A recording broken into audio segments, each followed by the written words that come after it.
Assalamualaikum warahmatullahi wabarakatuh. Perkenalkan, saya Fauzan Irfansyah dengan NIM 2209111941. Perkenalkan, saya Nur Fatimah dengan NIM 2209113921. Dan saya Yogi Merdeka Fisika Sempurna dengan NIM 2209113929. Kami dari kelompok 6 mata kuliah perbankan dan perbankan syariah.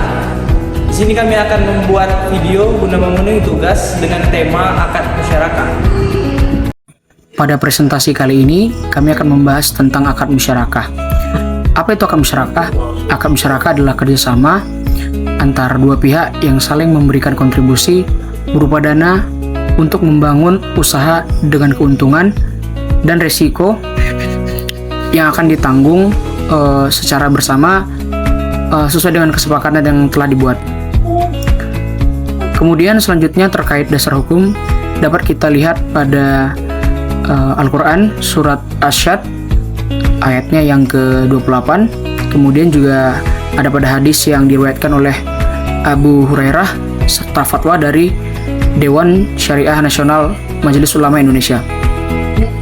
Pada fatwa Dewan Syariah Nasional nomor 8 /DSN strip Majelis Ulama Indonesia /4 Romawi tahun 2000 dijelaskan bahwasanya fatwa ini lahir dengan pertimbangan bahwa untuk meningkatkan kesejahteraan kelancaran usaha masyarakat perlu adanya bantuan dari pihak lain. Selain itu, adanya nilai kebersamaan dan keadilan menjadi keunggulan tersendiri dalam sistem yang ada pada akad musyarakah ini. Jenis-jenis akad musyarakah. Akad musyarakah dibagi menjadi dua jenis syirkah. Yang pertama syirkah uqud dan syirkah amlah.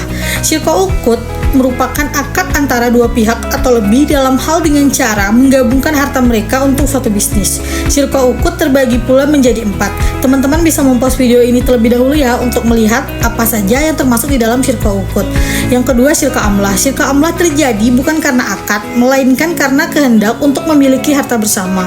Syirkah ini terbagi pula menjadi dua bentuk. Yang pertama syirkah ikhtiariyah yang terjadi atas kehendak masing-masing pihak yang bekerja sama, dan yang kedua syirkah ijbariyah yang terjadi secara otomatis karena keadaan tertentu, misalnya pembagian warisan yang menyebabkan kepemilikan bersama sebuah aset. Selanjutnya, rukun akad musyarakah. Sebelum melakukan akad musyarakah, ada beberapa rukun yang wajib kita penuhi. Di antaranya yang pertama itu ada ijab kabul atau sigat, merupakan pernyataan para pihak yang secara jelas menunjukkan tujuan akad, penerimaan dan penawaran langsung saat kontrak dalam menuangkan akad di dalam bentuk tertulis. Yang kedua, kriteria pihak yang berakad, misalnya seperti cakap hukum, kompeten, memiliki dana dan pekerjaan, serta memiliki wewenang. Yang ketiga, objek akad. Objek akad terdiri dari modal dan kerja. Lalu yang keempat ada bagi hasil atau nisbah, yaitu keuntungan yang diperoleh wajib dibagi-bagi bersama pada para pihak baik secara rata maupun sesuai kesepakatan. Untuk selengkapnya teman-teman boleh mempost video ini dulu ya. Nah, selanjutnya kita akan membahas mengenai syarat-syarat musyarakah. Selain rukun, perlu diperhatikan syarat-syarat musyarakah yang sebagai berikut. Yang pertama, perikatan dapat diwakilkan sesuai izin masing-masing pihak. Dan yang kedua, persentase pembagian keuntungan diketahui para pihak ketika melangsungkan akad. Ketiga, keuntungan ditentukan dalam bentuk persentase bukan dalam jumlah yang pasti. Berikutnya contoh pembiayaan modal kerja bank. Bank akan berperan sebagai pihak pemberi modal atau syahid berupa yang akan melihat kelayakan suatu bisnis sebelum diberi pembiayaan. Selanjutnya, bank akan meneliti perkembangan bisnis secara berkala agar keuntungan yang diperoleh murni berasal dari bisnis nasabahnya. Lalu kelebihan dari akad musyarakah. Terdapat kelebihan dari akad musyarakah yaitu dalam kegagalan atau kerugian, risiko tidak hanya ditanggung oleh satu pihak, tapi dibagi secara proporsional, sesuai dengan kesepakatannya. Lalu sifat musyarakah mengharuskan transparansi dalam pengelolaan usaha bersama, sehingga memberikan insentif bagi semua pihak untuk berkomunikasi secara jelas dan terbuka. Lalu, penentuan nisbah bagi hasil yang adil dan dapat diterima oleh semua pihak menjadikan tantangan dan memerlukan negosiasi yang cermat. Dan pengelolaan bersama dalam musyarakah memerlukan komunikasi dan koordinasi yang efektif agar tujuan bersama dapat tercapai. terdapat juga kekurangan dari akad musyarakah, yaitu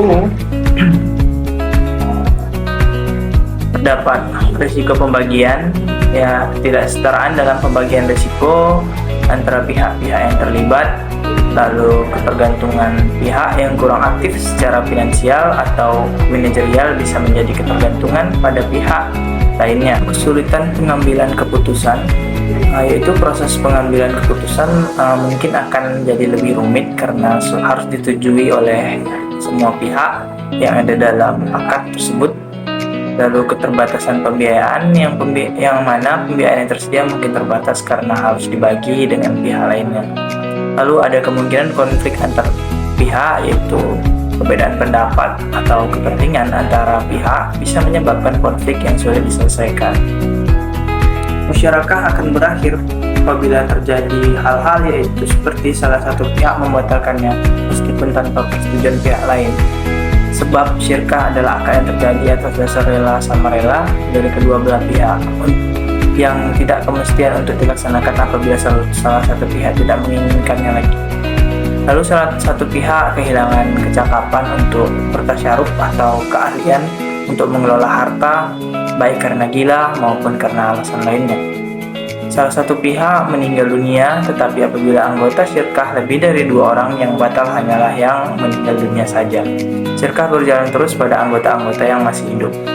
Salah satu pihak ditaruh di bawah pengampuan, baik karena boros yang terjadi pada waktu perjanjian syirkah tengah berjalan maupun sebab yang lainnya. Salah satu pihak jatuh bangkrut yang berakibat tidak berkuasa lagi atas harta yang menjadi saham syirkah. Pendapat ini dikemukakan oleh mazhab Maliki, Syafi'i, dan Hambali. Lalu modal para anggota syirkah lenyap sebelum dibelanjakan atas nama syirkah. Bila modal tersebut lenyap sebelum terjadi pencampuran harta hingga tidak dapat dipisahkan lagi, yang menanggung risikonya adalah para pemilik harta sendiri. Apabila harta lenyap setelah terjadi pencampuran yang tidak bisa dipisah-pisahkan lagi menjadi risiko bersama, kerusakan yang terjadi setelah dibelanjakan menjadi risiko bersama. Apabila masih ada sisa harta, syirkah masih dapat berlangsung dengan kekayaan yang masih ada. Terakhir, yaitu kesimpulan, secara singkat akad musyarakah adalah bentuk kerjasama antara 2 pihak atau lebih untuk mendirikan usaha atau proyek dengan modal bersama dan pembagian keuntungan sesuai kesepakatan. Dalam musyarakah, risiko dan keuntungan dibagi sesuai kesepakatan dan semua pihak terlibat dalam pengelolaan usaha. Namun, ada beberapa kekurangan seperti ketidaksertaan dalam pembagian risiko, ketergantungan pada pihak lain, dan kesulitan pengambilan keputusan. Meskipun demikian, akad musyarakah tetap menjadi salah satu instrumen keuangan yang penting dalam sistem keuangan Islam untuk memfasilitasi pembiayaan dan investasi. Sekian video penjelasan dari kami, semoga dapat menambah wawasan kita bersama. Jika ada silap kata, saya mohon maaf dan terima kasih. Wassalamualaikum warahmatullahi wabarakatuh.